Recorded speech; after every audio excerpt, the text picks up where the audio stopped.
এখনও বিএনপির সাথে যা চলছে সেটা খুবই বড় ধরনের একটা অশনি সংকেত। মির্জা ফখরুল ইসলাম আলমগীর নিজেই জানিয়ে দিলেন এবং অনেকের কাছে সেটা অকল্পনীয় এবং গণমাধ্যমে বিষয়গুলো এড়িয়ে যাচ্ছে, অথচ এটা বড় ধরনের ঘটনা।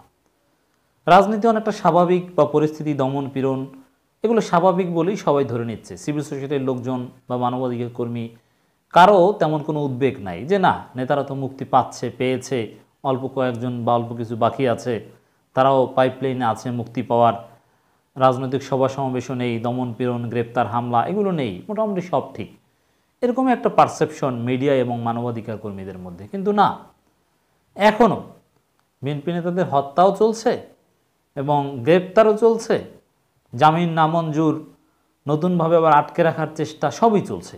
কি চলছে না, এগুলো তো বন্ধ হয়নি। মানে এই বিষয়গুলো সামনে আসছে না, কোনো মিডিয়া গুরুত্ব দিচ্ছে না। বিএনপি নেতাকে গ্রেপ্তার করার পর কয়েকদিন পার হয়ে যাচ্ছে, তাকে আদালতে হাজির করা হচ্ছে না। এর মানে যেটাকে গুম বলা হয়, গ্রেপ্তার করার 24 ঘন্টার মধ্যে আদালতে উপস্থাপন না করাটাই গুম।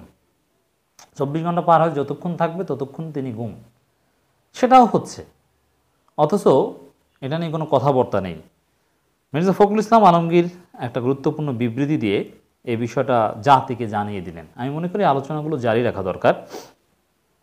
মিথ্যা বানোয়াট ও রাজনৈতিক উদ্দেশ্যে প্রণোদিত মামলায় বিএনপির জাতীয় নির্বাহী কমিটির সদস্য, দিনাজপুর 4 আসনের সাবেক সংসদ সদস্য মোহাম্মদ আখতারুজ্জামান মিয়া এবং চিরিবন্দির উপজেলা বিএনপির যুগ্ম আহ্বায়ক নূরে আলম সিদ্দিকী নয়নের জামিন নামঞ্জুর করে জেল হাজতে পাঠানোর ঘটনায় উদ্বেগ প্রকাশ করে বিবৃতি দিয়েছেন বিএনপি মহাসচিব মির্জা ফখরুল ইসলাম আলমগীর। মানে এখনও জামিন নামঞ্জুর, জেল হাজতে পাঠানো এগুলো ক্রমাগত চলছে, গুরুত্বপূর্ণ নেতাদের ক্ষেত্রে চলছে।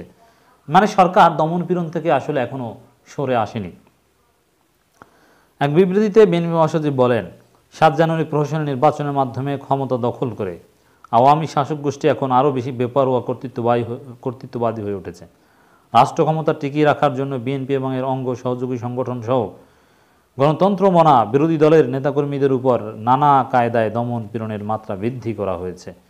মিথ্যা ও বানোয়াট মামলায় জামিন নামঞ্জুর করে বিরোধী নেতাকর্মীদের কারাগারে পাঠানোর মাধ্যমে এক জুলুমের সংস্কৃতি তৈরি করা হয়েছে।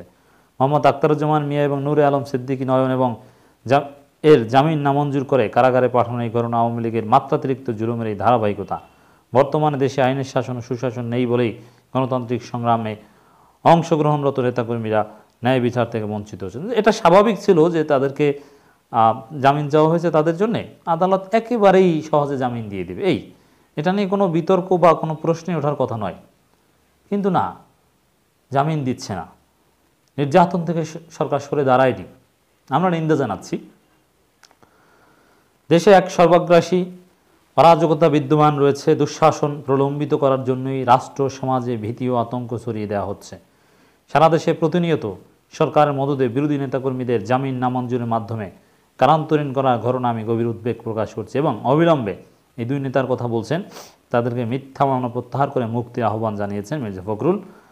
দর্শক, শুধু এখানেই সীমাবদ্ধ নয়, ঘটনা আরও আছে।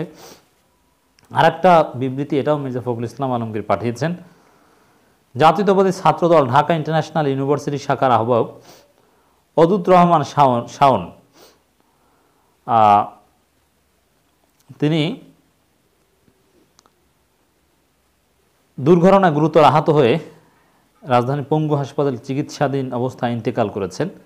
মির্জা ফখরুল তার জন্য শোক এবং সমবেদনা জানিয়েছেন। যাক, এটাও জানিয়ে দিলাম আপনাদেরকে, মির্জা ফখরুল বিবৃতি দিয়েছেন। দর্শক, বিএনপির উপর নির্যাতন চলছে, অত্যাচার চলছে, একেবারে সব কিছু স্বাভাবিক হয়নি, এখনও গ্রেপ্তার আতঙ্ক বা কখন কি হয়ে যায় বলা যায় না। এর মধ্যেও বিভিন্ন জায়গায় বিএনপি নীরবে নিভৃতে চমক দেখিয়ে যাচ্ছে, জনগণকে সংগঠিত করছে। বিশেষ করে বগুড়া অঞ্চলে একের পর এক তারা তারুণ্যের সমাবেশ করছে, বিভিন্ন জায়গায় হাজারো তরুণদের সংগঠিত করে তারা বড় বড় সমাবেশ করছে। এগুলো আলাদা কোনো জাতীয় কর্মসূচির অংশ নয়, স্থানীয়ভাবে করছে এবং এগুলো যথেষ্ট সাড়া পাচ্ছে। এর মানে জনগণ বিএনপির পক্ষে, তরুণ প্রজন্ম বিএনপির পক্ষে, এটাই বোঝা যায়।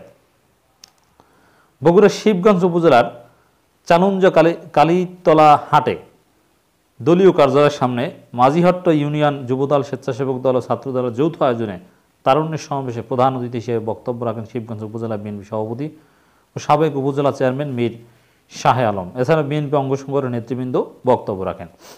তো এখন এক একটা ইউনিয়ন শাখা, যা ছাত্রদল, যুবদল, স্বেচ্ছাসেবক দল মিলে যে তারুণ্য সমাবেশ করছে, একের পর এক তারা করে যাচ্ছে, ব্যাপক সারা পাচ্ছে, বিপুল সংখ্যক নেতাকর্মীর উপস্থিতি। এভাবে শুধু বগুড়ার বিভিন্ন ইউনিয়ন না, বাংলাদেশের সব ইউনিয়নে এই চেষ্টা করা দরকার, শুরু করা দরকার মেসিভলি। জাতীয় কর্মসূচি দিয়ে না করে এরকম আলাদা আলাদা করলে অত্যাচার নির্যাতনের সম্ভাবনা কম থাকে। যাই হোক দর্শক, বিএনপির উপর এখনও যে জুলুম চলছে, আমরা তার তীব্র নিন্দা জানাই।